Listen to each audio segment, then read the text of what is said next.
Hi guys, how are you? Hey, Josh. Good, good. Nice to meet you. Where are you Yeah, from? Are you in England? yeah, I'm over in the UK. I'm Welsh, but I'm living in England. All right. So yeah, it's great. Well, it's great. I'm pretty sure we've all spoken before, and it's great to now do that face to face because I love these movies. And I wanted to start with you, Jeff. You've made so many of these now, and you're telling these huge stories within the constraints of Mm, 90 minutes usually. But now hmm you've got this three-parter. So how did that hmm change your approach, and how was it to get a little bit more freedom, maybe? it didn't because it was the same thing. These are a little more. These are contained. They're just connected in like a larger three-act structure. So it was more like, okay, here's Act A with an Act, three in it. So the approach was the same. Just every move along that, we have to be careful of like the long term. You know, how this connects to the ending. What I like about it, seeing it from Josh's point of view, is that like between movies, you as the director get to take this breath and go, okay, I have this opportunity. And in No, reality, no, it's I just don't. okay, I gotta work, I gotta work, I gotta Yeah. work. I was gonna say no. I You're don't get just a like time to breathe. racing to the I was end, just racing the whole time. You're just like, and then Dr. Light comes, and you're like, who's Dr. Light? Well, yeah, Yeah. I mean, again, even while Jeff's finishing, the boards on part one, we're he's we're already in part two working out what's gonna happen, and then Jeff has to move right into that. And at that stage, it's just, every point you're finishing part one and starting part two at the same time, or even the other movies before this.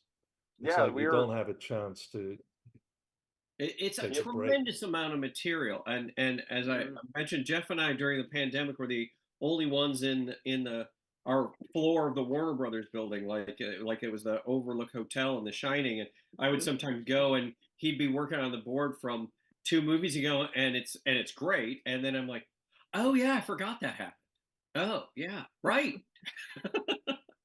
Oh well, I get the easy Yeah, job as the viewer. those two were in the studio alone because they're the only two that wanted to go in to get Mhm. away from wives and kids. Which ain't true. Awesome. And this is such a great cast. And Butch, you've got Jensen Ackles as Batman. He's now become a fan favorite to play the live action Batman. You've got Meg Donnelly. She's supposedly auditioning for the live action Supergirl. So it Oh, must be she'd be great to see great. this cast be She embraced. would be Yeah. great. She would be so great, and so would Jensen. Oh my gosh. And Yeah, and we will she get was no credit great. for that when that casting happens. No, when she was in Legion, she was like we had like her speech at the end with her mom, and we were in the booth, and we're just like, oh my god, that was such a good performance. Yeah, again, Yeah, the I other thing mean, is like she had to make you she had one movie to make you fall in love with Kara. Mhm. Because you gotta care about Kara when you get to Crisis. So that's why Yeah. Legion exists, is to introduce Kara, and also because when do you get to see the Legion? You know, yeah, I mean, again, if we had a couple more movies where we could have had Supergirl in it before we get to Crisis, would have been good. But Mhm. ultimately, I think it's all worked out because, again, centrally, she is part of the Crisis on Infinite Earths, and part two, she definitely gets uh, is more in the film than Mhm. the first movie. Oh, I can't wait. And Jim, you You oversee tell this her story. world, and you've been looking after this Tomorrowverse from the start. But did you ever consider bringing in any characters from other animated DC franchises into this, or did that start getting too complicated if thinking about that? well, ask me that question again 2 movies from now. Ah, fair one. Yeah, I mean, we talked about that very early on. That was already a thing we discussed even when we started the whole cycle of Tomorrowverse movies. Oh, we talked about it from Man of Tomorrow. That Yeah, there's a challenge because the animation styles can be so drastically different. They clash a little bit, but hopefully, uh, well, we'll we see do what have a happens, and couple. then you can tell us what you think. Yeah, in the second movie, you'll see one or two characters from other animated universes. Oh, well, cannot wait for that. And you know, Jeff, as the director of this project, you're telling an awesome Flash story here, as well as Crisis. But this film in particular, what a great showcase for the Flash. So, what did you enjoy about following Barry throughout this journey? I think carrying through on a story. I mean, we kind of introduced that Iris Flash story, way back in the Wonder Woman movie, and it was nice to kind of see that arc finish through of that relationship between them, and kind of how it resolved in this particular universe. Yeah, and Jim and Butch, I'm hoping you might be able to answer this. I know with obviously DC Studios, there's a bit of uncertainty about what's going to happen with these animated movies. Are you hoping they're going to continue as Elseworlds projects, or do you not know yourselves at this point? Yeah, at this stage, we don't know, but any one of some of these, even the Justice Society World War II could definitely be, there could be other versions of that as far as stories. And, again, that's all dependent on where they want to go. I mean, it all has to be Elseworlds. We can't go into the James Gunn universe. But our whole goal was, even before James Gunn was going to come in and be in charge, we already knew we had a 10-movie structure and we'd be finished at this point. As far as beyond that, sequels based on these films, that's all again up to DC, up to Warner Brothers.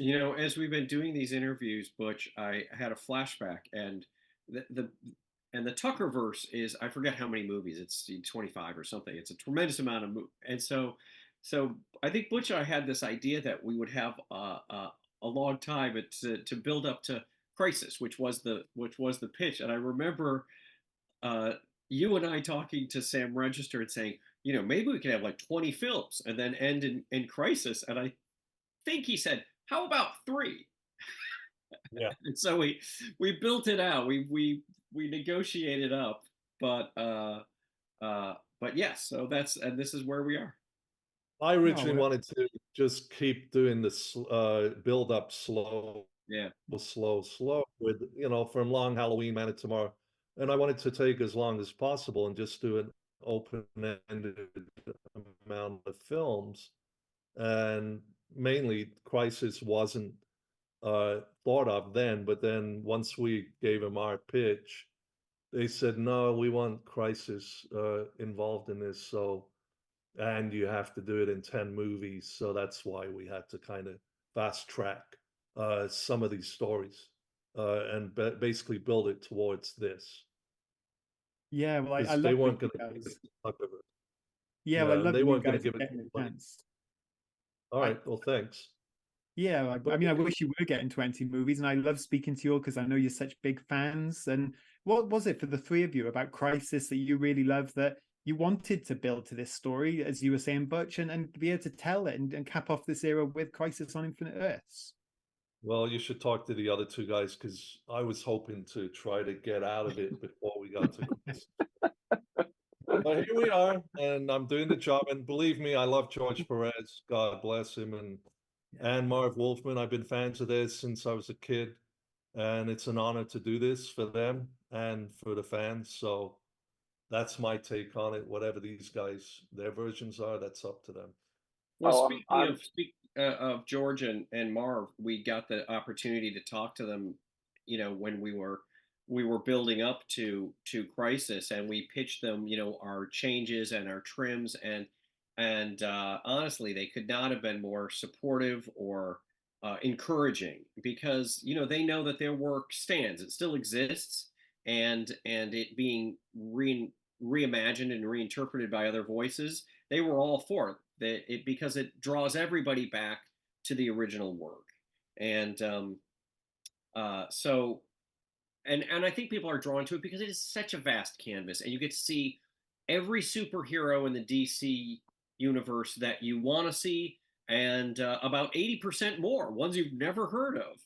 So it gives you the opportunity to look them up on, now you would look them up on the internet, and back then you had the DC guide, and you would flip through and look up who Polaris 2 was, Yeah, but even that, unfortunately, with a lot of those characters, we can't really build and, give them more in the storyline of it. They're based, a lot of them are there just as filler because we couldn't expand their roles, partly because it would have been, again, like what we initially thought, a 5-part movie. The other reason is we're really you know, the structure is we can't, the voice recording, we're only allowed a certain amount of voices to record. So the reason a lot of the characters are silent, or half of them are, because we couldn't, the budget wouldn't allow us to record their voices and have them have a voice. So Jeff, that's part behind you, of there's a poster from another movie that has, the budget was a little different, and the amount of versions of that character in one location were like 160. And I heard the filmmakers bragging about that and just thought, oh, really? Oh, that's great for you. Oh, well, you guys still did a tremendous job, and we got to wrap. But Butch, Jeff, Jim, lovely to be able to speak to you face to face, especially for this movie. Too. And looking forward to part 2 and 3 and way more movies beyond. So cheers. Thank you, Jim. Yeah, thank you. Thanks, guys.